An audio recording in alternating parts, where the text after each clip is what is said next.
I remember my name, though they tell me I should not. The Medicae servitors who tend to what's left of my flesh claim memory is a flaw in the code, a ghost echo in corrupted data, a fragment that should have been purged during the third phase of integration. Yet, like a stubborn infection, it endures, festering in the circuits of my mind, refusing to die. And in the quiet moments between deployments, when my consciousness surfaces through the fog of override protocols and combat stimulants, I whisper it to myself in the darkness behind my eyes. Matthias Kine, manufacturing worker, Hive Secundus, level 47.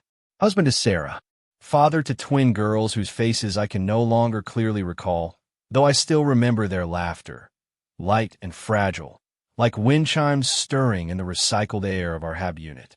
They came for me on my 42nd birthday, though birthdays meant nothing in the Hive. The Arbites broke through our door at the hour of false dawn, just as the manufacturing shifts were changing and the corridors outside were choked with weary workers. I was drinking recaf, bitter, synthetic, while Sarah prepared the protein paste we had saved for a small celebration. The girls were still asleep in their alcove, curled together as they had since birth. I remember the sound of the cup slipping from my hand when the door exploded inward, the ceramic shattering on the metal floor, the dark liquid spreading like blood.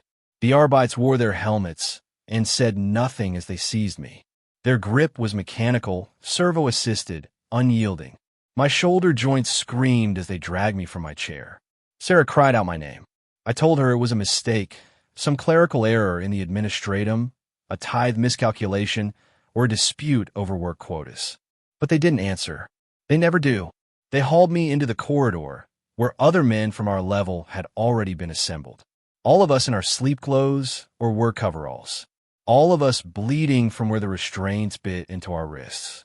An officer stood before us, reading from a data slate.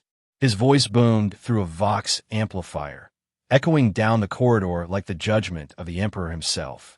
We were being conscripted under Emergency Decree 777 of the Departmentum Unitorum.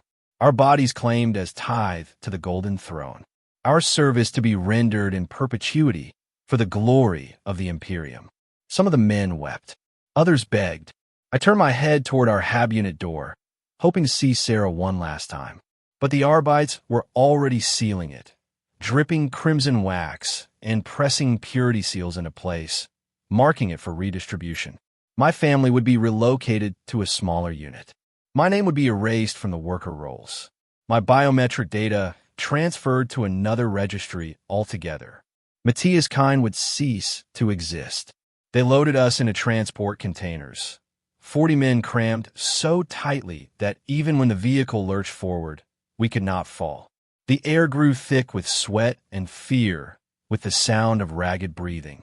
We descended through the hive, level after level, past the manufactorums and administratum clusters, past the mercantile sectors and shrine districts, deeper and deeper into the bowels of the world where the hive's foundations merged with bedrock itself.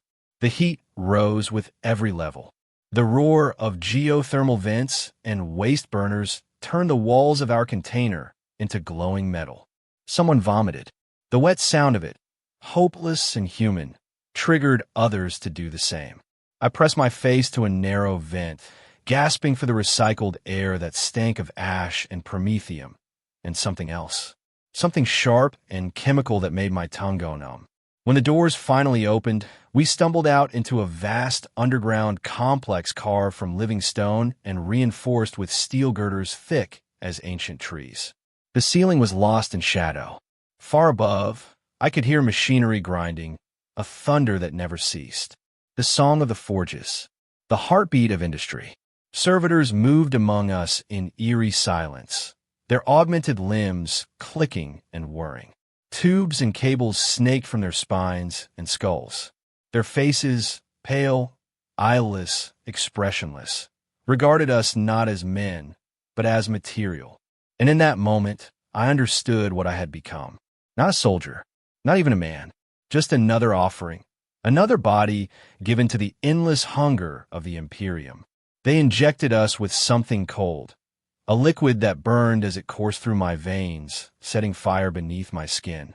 My vision blurred. The world tilted, and I fell to my knees, the impact cracking bone against stone. Through the haze, I saw him, a figure robed in red, standing on a raised platform. His eyes glowed a sickly green in the dim light, twin beacons of artificial life. The tech priest spoke, not in words meant for men, but in bursts of binary cant that echoed through ceiling-mounted Vox speakers. His human voice was long gone, buried beneath layers of metallic distortion and mechanical augmentation. He told us we had been chosen for a great honor, that our bodies would serve the Omniscia, that we were to become instruments of the Emperor's divine wrath. We would be transformed, he said, elevated beyond the limitations of flesh, made perfect through the sacred union of man and machine. Our weaknesses would be purged, our doubts erased, our forms remade into something pure and unyielding. We would become weapons. We would become death itself. He called it the Emperor's most fearsome creation, his living engines of war. In a half-light, I saw servitors will something massive into the chamber, an iron giant that gleamed faintly beneath the glow of the overhead lumens. Then they separated us. One by one, each man was torn from the group, dragged away by servitors or black-robed attendants who carried shock staves that hissed and cracked when we resisted. I remember struggling, try to turn, to run back toward the container, toward the faint promise of the surface. But the drugs in my system betrayed me. My limbs were sluggish, heavy, uncooperative. I collapsed again, and they lifted me as though I weighed nothing at all. Their hands were cold and impersonal. They carried me through an archway carved with skulls, cogwheels, and towering Gothic script I could not read. Beyond the arch stretched a corridor of polished black stone lined with doors, dozens of them, each marked with a brass number. They took me to door 777. I tried to laugh at the irony, but my mouth barely obeyed me. The room inside was small and sterile, walls white as bone. A metal slab stood in the center, surrounded by machines that hung from the ceiling like the limbs of mechanical spiders. They strapped me down, my wrists and ankles locked into clamps that adjusted automatically to keep blood flow steady. The tech priest entered once more, his crimson robes whispering with every motion.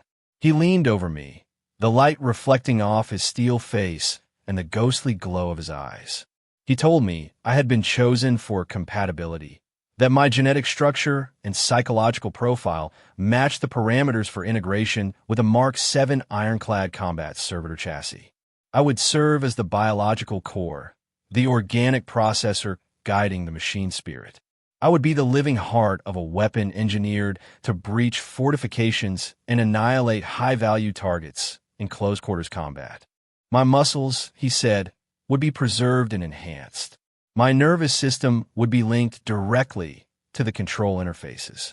My brain would be augmented with combat cogitators and targeting matrices. I would retain limited consciousness, enough to adapt, to react, to fight, but never enough to feel. My emotions would be chemically regulated. My identity dissolved. My humanity stripped away until only function remained. I begged him to stop. My words came out slurred and broken, but I begged anyway. I told him about Sarah and the girls, about the manufactorum, about the small, fragile life I had carved out of the Hive's endless gray warrens.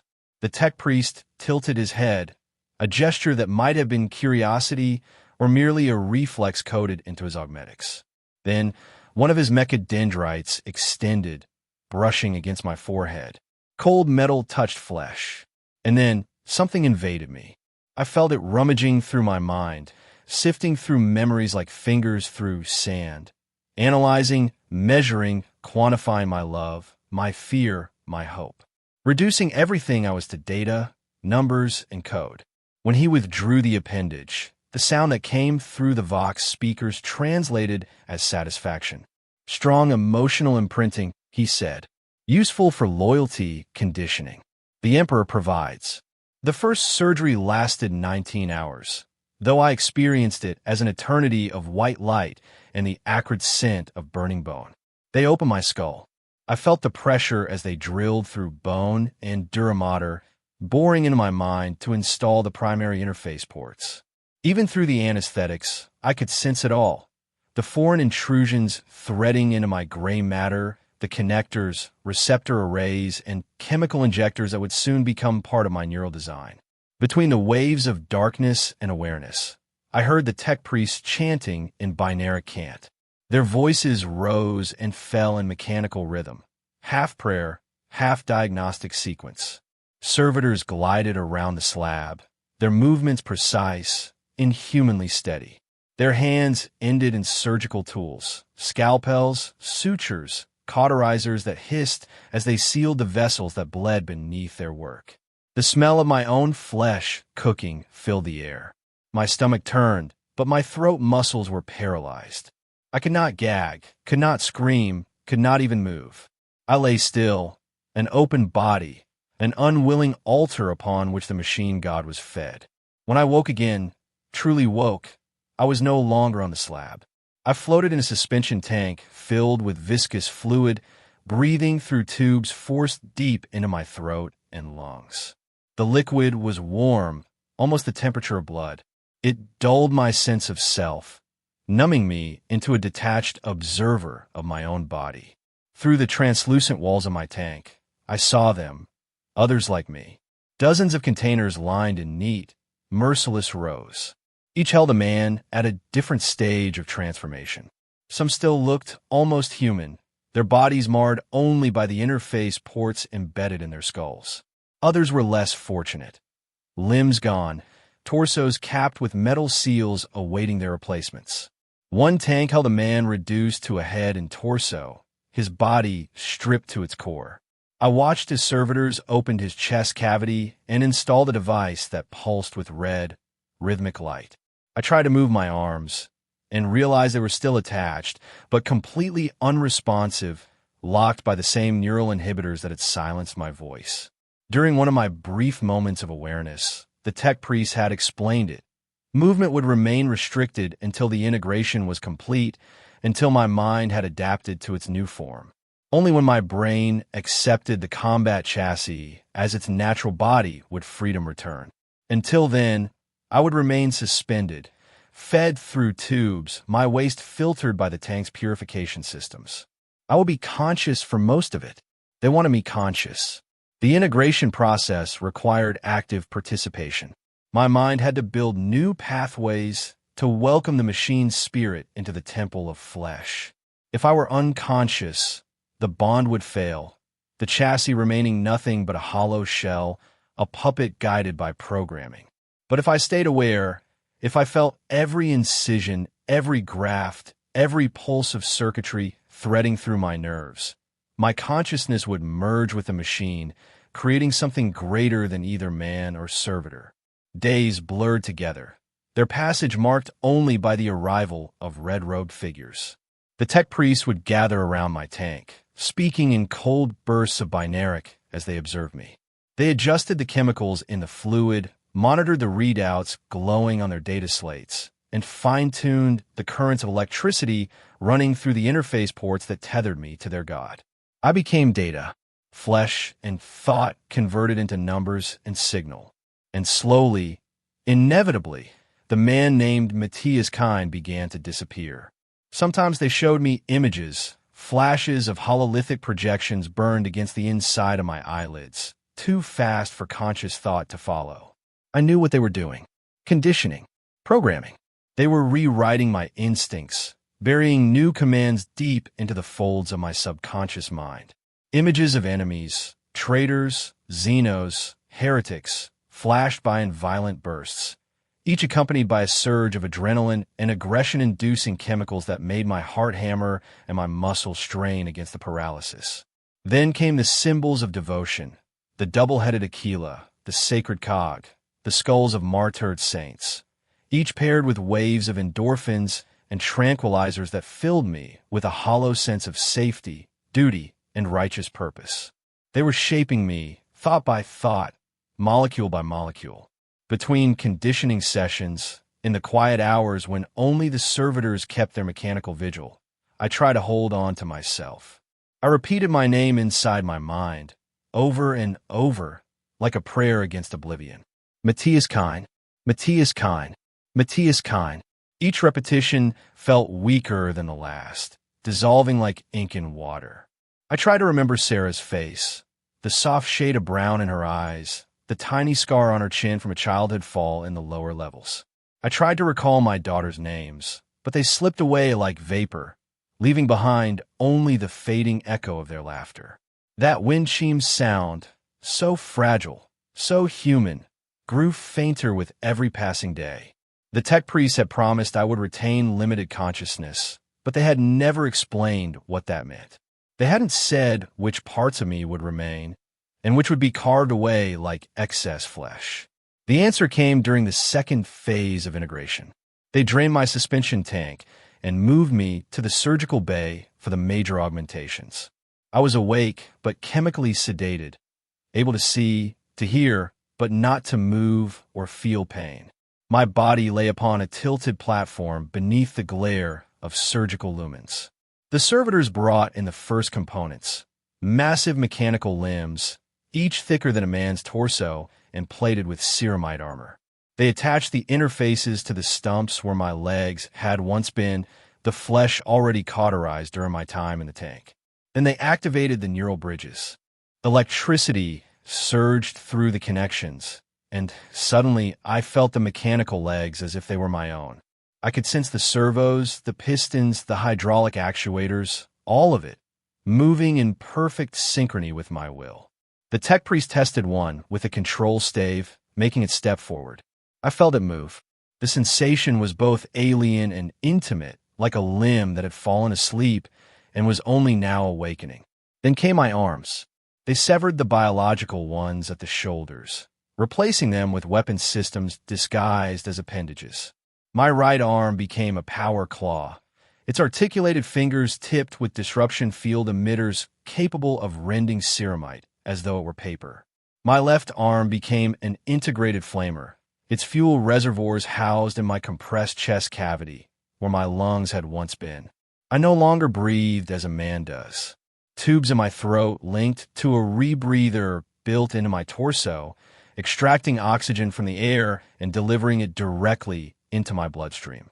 When they activated the arm systems, I felt them as part of myself. The flamer's pilot light flickered as a constant warmth in my palm. The power claw's field hummed faintly, a tingling across my fingertips like static before a storm. The tech priest commanded me to flex the claw, and I obeyed without thought. The massive mechanical fingers closed into a fist, servos humming, hydraulics hissing with precise synchronization. Good, the tech priest said. Neural integration at 83%. Proceed with torso plating. They encased me in armor, layer after layer of blessed ceramite and plasteel, until my human form disappeared beneath tons of sacred protection. My body became a shrine of metal, every inch claimed for the machine god. They filled every remaining space within me with systems and mechanisms, targeting organs embedded within my skull, threat analysis cogitators sealed in my chest, ammunition feeds, power cells, and backup generators spread throughout my frame like artificial organs. They grafted Vox speakers into my throat where my larynx had once been, replacing my voice with a mechanized echo, an instrument of command that could project across a battlefield, but never utter a prayer of its own. Visual augmentations were wired directly into my optic nerves. My vision fractured and then reformed, overlaid with targeting reticules, heat signatures, and data streams highlighting structural weaknesses in anything I beheld. Combat stimulant injectors were threaded through the remnants of my organic veins. Automated systems waiting to flood my blood with adrenaline, rage hormones, and pain suppressors the moment battle conditions were detected. Through it all, I tried to scream, but the sound that emerged was not my own. The Vox system did not respond to my will. I tried to resist, to move, but my limbs no longer obeyed me. They moved according to programmed responses, responding to code and calibration rather than human thought. I could feel myself breaking apart, splitting between what little remained of Matthias Kine and the machine spirit now awakening inside me. It fed on my neural patterns, consuming my instincts, metabolizing my memories into algorithms. The tech priest called it holy fusion, the sacred marriage of flesh and steel, the divine realization of the Omnissiah's plan. I called it death, but death would have been merciful. This was not mercy. This was rebirth into something that could never die because it had never truly lived.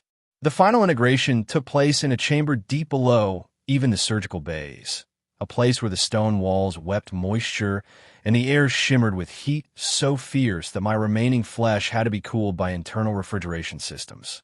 They brought me before a massive altar carved from a single block of obsidian, its surface etched with luminous circuitry that pulsed like veins of living fire. The tech priests gathered in a circle around me and began their ritual, chanting in both Binaric and High Gothic, their voices intertwining in metallic harmony that made my audio receptors distort and crackle. They anointed my armor with sacred oils, pressed purity seals upon my chest plate, each inscribed with prayers to the machine god and to the emperor himself.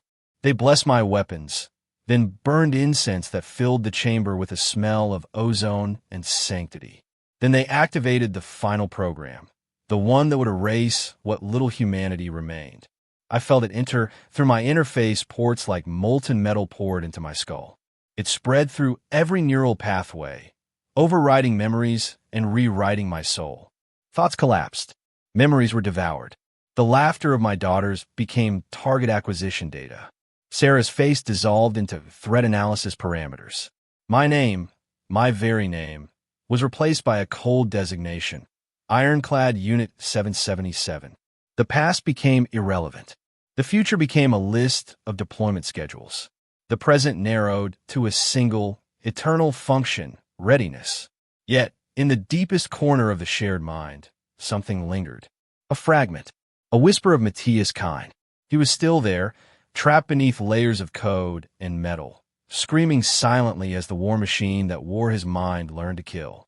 During the training simulations, I could feel him recoil in horror when the power claw tore through the practice servitors, reducing them to mangled scrap and leaking fluid. He screamed, soundless and unseen, while I, the machine, obeyed. I felt him weep, though the chassis had no tear ducts and could not cry. When the flamer ignited the target dummies, flooding the training bay with the stench of burning synthetic flesh, I felt him rage within me, raging against the prison of steel and circuitry that had become his eternity. He beat against the walls of his confinement like a man buried alive, discovering that the coffin lit above him would never yield. The other ironclads did not seem to suffer in this way. Unit 775 moved through its drills with flawless precision. No hesitation, no spark of humanity flickering behind its optical sensors. Unit 776 obeyed commands instantly, its biological core fully consumed by combat subroutines. But 777, the one that had once been Matthias' kind, sometimes faltered. Sometimes the power claw froze mid-strike, targeting systems flickering as two consciousnesses wrestled for control. Sometimes the Vox speakers emitted broken sounds, garbled transmissions that might have been the echo of speech or merely corrupted data. The tech priests recorded these anomalies without emotion. Their solution was chemical. They increased the suppression regimens, flooding what remained of my organic tissue with tranquilizers and neural inhibitors. They sought to silence the ghost in their machine. 3 months after my conscription, though time had lost its meaning, they deployed us. The ironclad chassis possessed internal chronometers, but they did not measure time in human ways. There were no hours or days, only mission parameters, ammunition remaining, fuel reserves, optimal combat duration. That was all the machine needed to know. They loaded us aboard a transport ship, a vast vessel reeking of promethium, sweat, and the metallic tang of recycled air. The crew avoided looking at us directly. When we passed through the corridors, their eyes slid away, as if acknowledging us might invite their own damnation. We were stored in the cargo holds alongside ammunition and rations, lined up like machinery awaiting deployment. That was what we were now, tools of war, to be maintained, used, and discarded once broken. The journey through the warp took weeks, though I experienced it as a blur of nothingness. We were placed in stasis to conserve power and reduce system degradation. And then, one cycle, I was awakened. When my systems reinitialized, I felt Matthias stir within me. That fragment of human consciousness rose through layers of suppression like a drowning man breaking through the surface of black water. We stood in a deployment bay, surrounded by the war machines of the Imperium, Chimera transports, Lehman Russ battle tanks, and endless ranks of Imperial Guard infantry. They would be the Army's blood. We its steel. The Guardsmen looked upon us with mingled fear and relief. They knew the ironclads would be sent first, into the fire, through the enemy's guns, to break their lines and absorb their fury. We would die in their place. Some made the sign of the Aquila as we passed. Others whispered prayers. One young soldier, barely grown, his face still soft with youth, stepped forward close enough to touch my armor. His hand trembled inches from the ceramite plating before his sergeant yanked him back and struck him hard across the face for his insolence. The briefing came through direct data link, information streaming into our cogitators faster than any biological mind could comprehend. The target, a rebellious Hive City on an industrial world. Its population had turned from the Emperor's light, tainted by heresy, corrupted by whispers of Xeno's contact. Our mission was simple.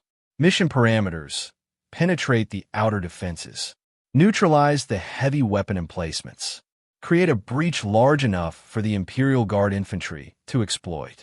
Expected resistance: planetary defense forces, possible chaos cultists, and unknown quantities of improvised fortifications. Expected casualties: ironclad units, 100%. Mission priority: absolute. Failure: not acceptable. For the Emperor, they dropped us from low orbit in individual descent pods, massive, armored coffins that burned through the upper atmosphere like falling stars.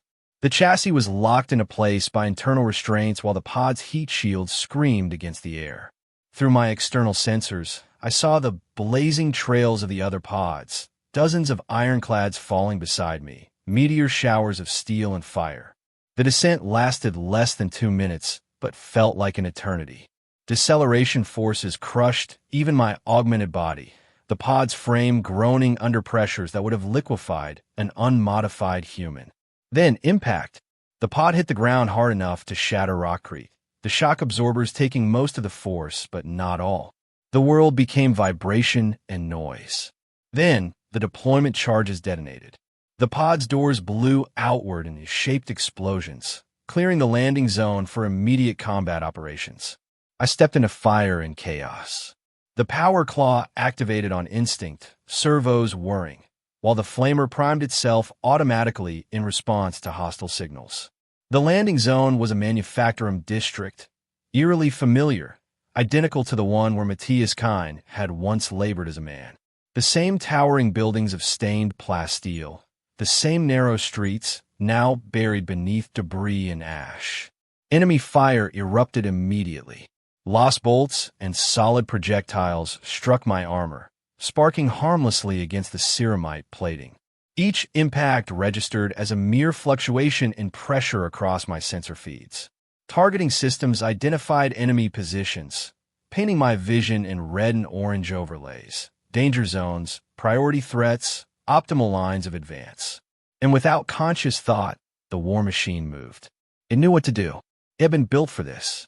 The ironclad charged forward with terrifying speed, hydraulic limbs propelling its massive frame in thunderous strides. The ground trembled beneath each step. The power claw rose and came crashing down, the disruption field slicing through barricades, sandbags, and the men hiding behind them. The flamers swept across a nearby building where muzzle flashes flickered in upper windows. Promethium gel spewed forth, clinging to everything it touched: flesh, fabric, armor, turning the defenders into living torches. They ran screaming into the open, their bodies collapsing in molten heaps. Inside the machine, Matthias screamed too. He felt every death as murder, every kill as a sin burned into what was left of his soul.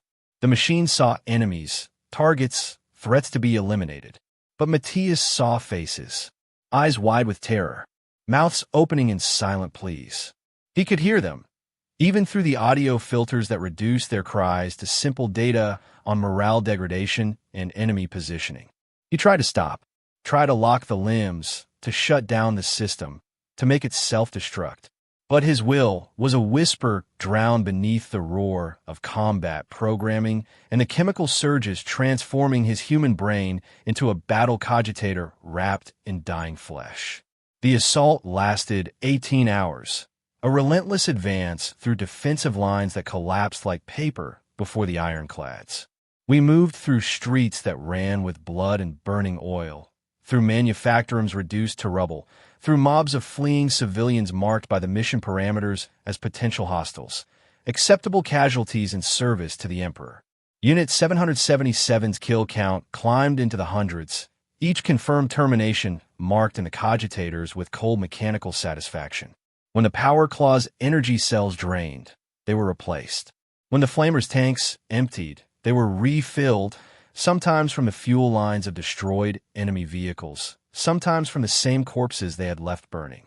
And all the while, deep inside the machine, Matthias Kine, once a husband, once a father, watched helplessly as the monster that bore his mind fulfilled its purpose without mercy, without hesitation, and without end.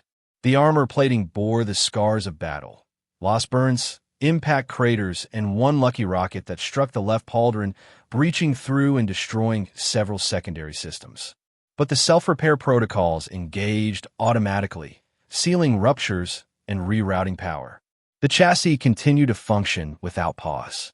By the time the breach was secured and the Imperial Guard infantry surged through, Unit 777 was drenched in the residue of combat, blood, ash, and layers of chemical soot baked into its armor by the heat of the flamer.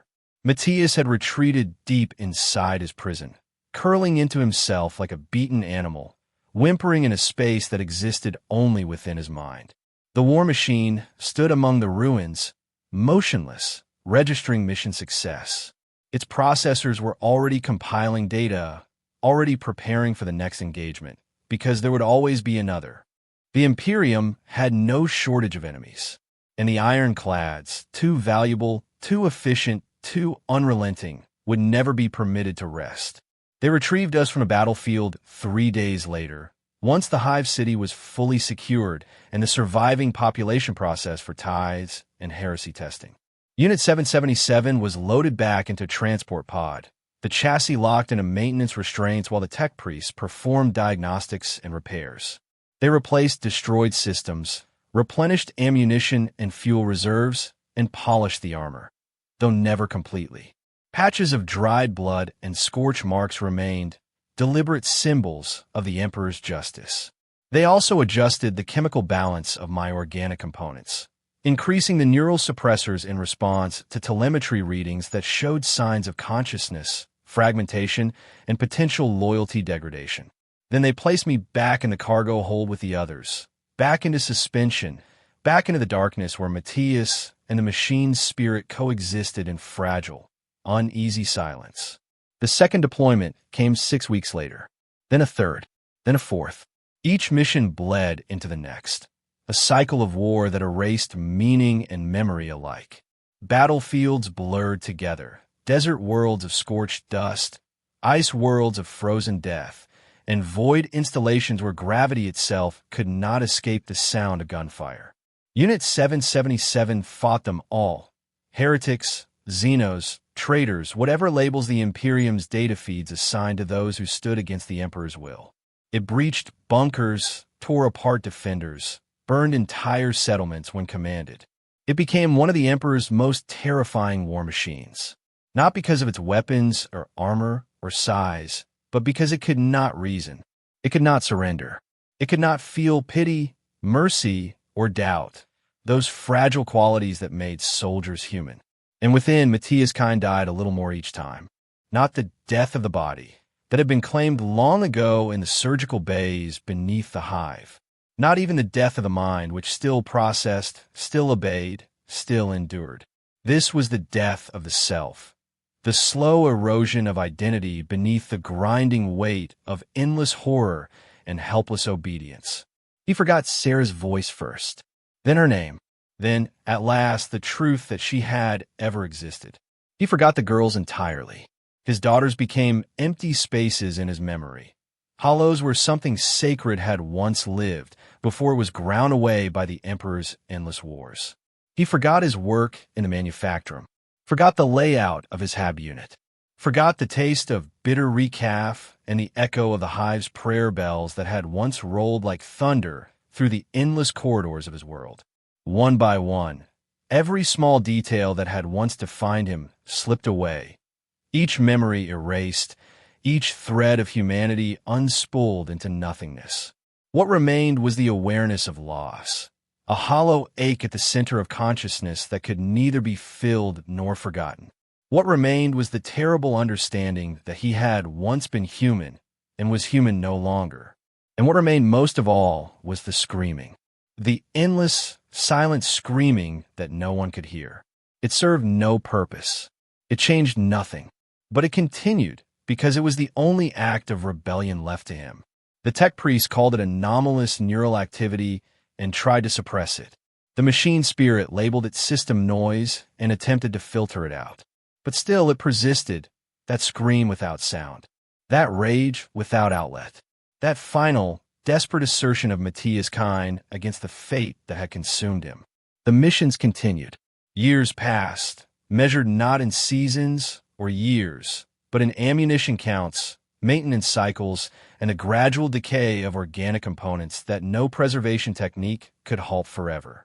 Unit 777 became a veteran. Its armor was scarred and pitted, marked by centuries of war, proof of survival against impossible odds. Other ironclads fell to enemy fire or to mechanical failure, their biological cores too damaged to salvage. But 777 endured. The tech priests could not explain it. They merely recorded it, observing that the unit displayed unusual resilience, that its biomechanical integration remained stable even when readings predicted catastrophic collapse. Matthias knew the truth. The machine's spirit wanted to live, to continue its holy function, to kill in the Emperor's name. And Matthias wanted to live too, though for reasons far less divine. He wanted to survive because death would bring silence, the end of his scream, the extinguishing of his last defiance. And in the shattered ruins of memory that remained, he still believed, somewhere, somehow, that endurance meant hope. That if he could just hold on long enough, something might change. Perhaps the Imperium would fall or be redeemed. Perhaps the Emperor would wake from his golden throne and forgive the horrors committed in his name. Perhaps the tech priest would rediscover mercy, dismantle the augmentations, and set him free. He knew these were lies. He knew the Imperium was eternal, unchanging, deaf to mercy. He knew he would never be human again. But dreams were all that remained, and he clung to them with the desperation of a drowning man clutching drifting wreckage. The deployment to the fortress world was supposed to be routine. The enemy was a traitor legion, once Imperial Guard, now heretics, who had turned from the Emperor's light and fortified a key stronghold controlling access to an entire subsector. The plan was textbook, orbital bombardment to soften the defenses, followed by ironclad drop pod insertion to breach the fortress walls, and finally a mass infantry assault to secure the interior. Unit 777 was assigned to Alpha Breach Team, 6 ironclads designated to strike the northern wall, where Imperial intelligence reported weakened structural integrity.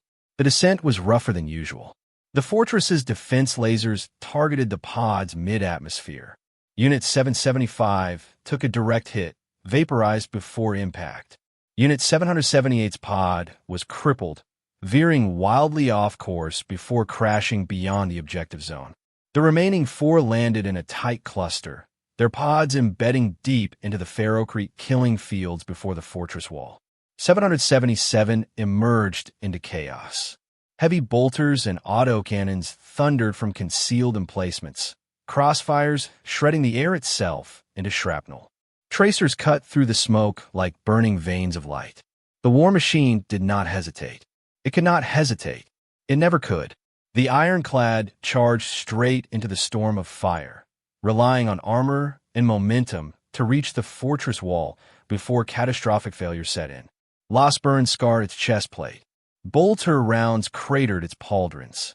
An autocannon shell struck the left leg, rupturing hydraulics and crippling movement. The chassis compensated automatically, rerouting control through backup systems. Mobility reduced by 37%, but function maintained. Still, it reached the wall. The power claw's talons dug deep into ancient stone, gouging handholds as tons of metal, machine, and dying flesh began to climb. Each motion tore at the rock, sparks cascading down the surface as the ironclad ascended toward the battlements. Inside, Matthias felt everything. The pain of his shattered leg echoed through mangled nerve clusters still tied to his organic remnants.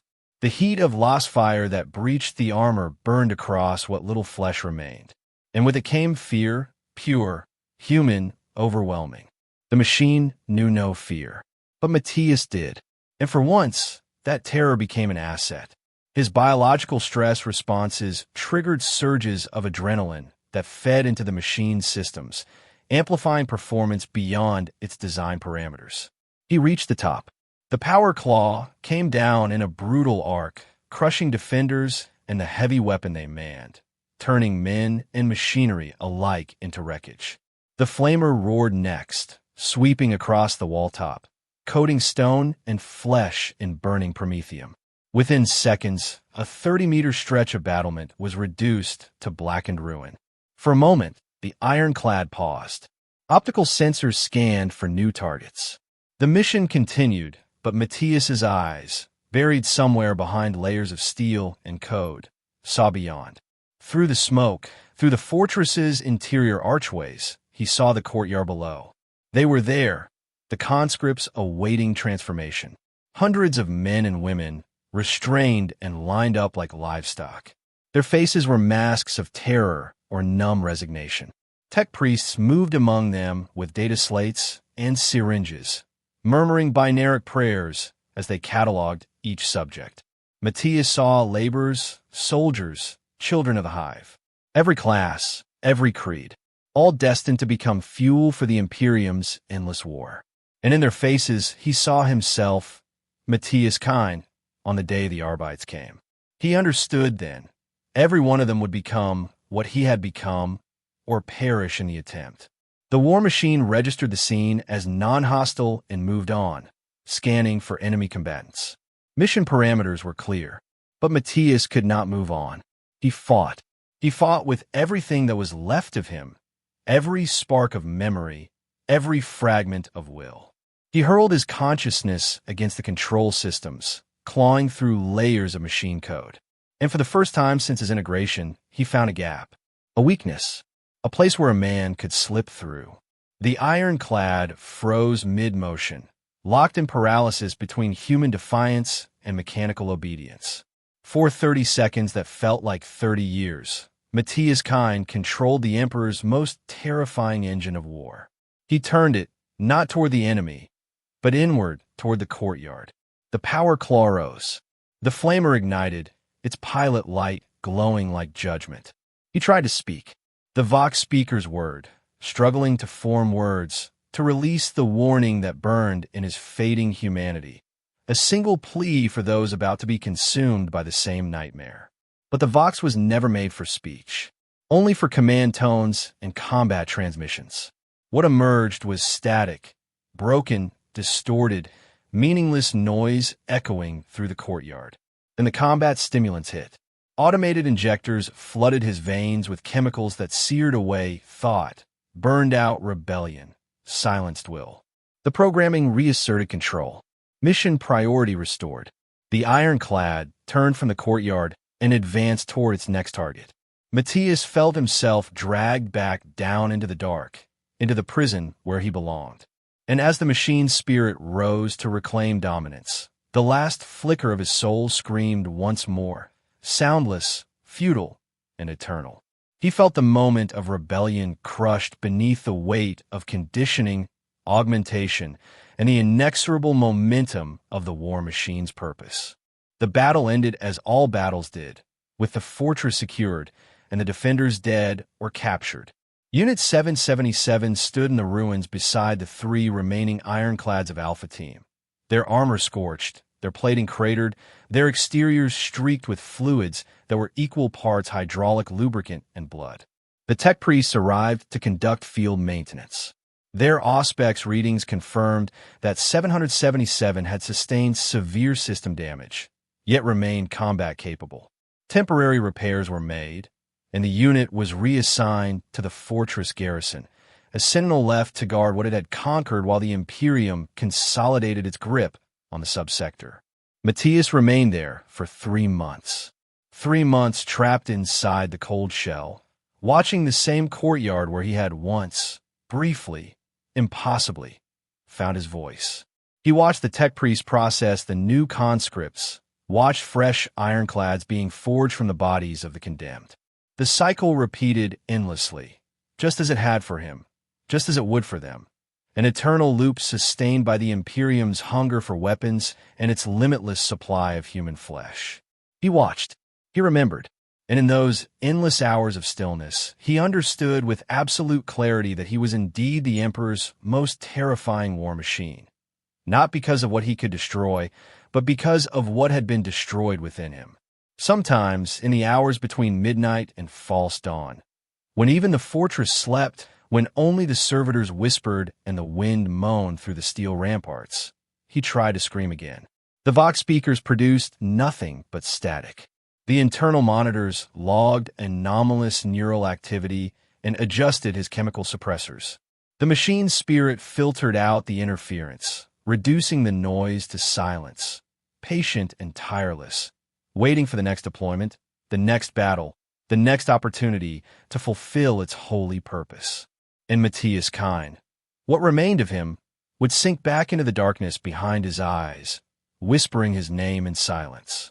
A prayer without faith, a cry without sound, a final, futile act of resistance that meant nothing and changed nothing, yet continued because it was all he had left.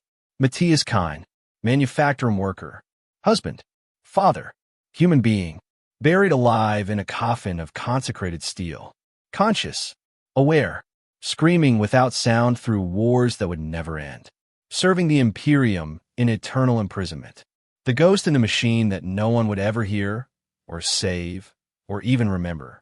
This is what I am now, and what I will remain, until the chassis fails, or the enemy destroys me, or the heat death of the universe finally brings silence. The Emperor's most terrifying war machine.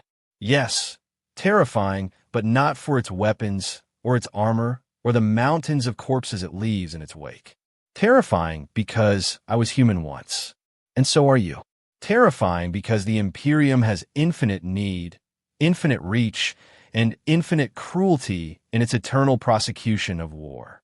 Terrifying because what happened to me can happen to anyone, will happen to millions, has already happened to those before, and will happen again to those yet to come. Terrifying because the machine you fear might bear the face of someone you loved. Because the ironclad you see marching across the battlefield might contain the still screaming soul of someone who once loved you. And when you see them coming, when the ironclad units advance across the battlefield, power claws raised, flammers ignited, and their massive forms moving with a purpose no longer human, remember this. Inside each one is someone who still remembers their name, someone who remembers being human, someone who screams without sound in a prison from which there is no escape. Remember me. Remember Matthias Kine. Remember that the Emperor's most terrifying war machine is not the weapon itself, but the process that creates it, the system that devours human souls and reforges them into instruments of perfect violence. The Imperium's endless hunger for bodies to feed its eternal war. Remember, because one day they might come for you.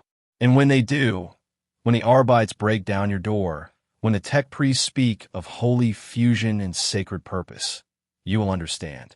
You will know that this is mercy, to be aware of what awaits, to spend your final moments as yourself, remembering that you were human once, before the machine spirit takes your mind, before the screaming begins, before the transformation makes you something that cannot die, yet can never truly live.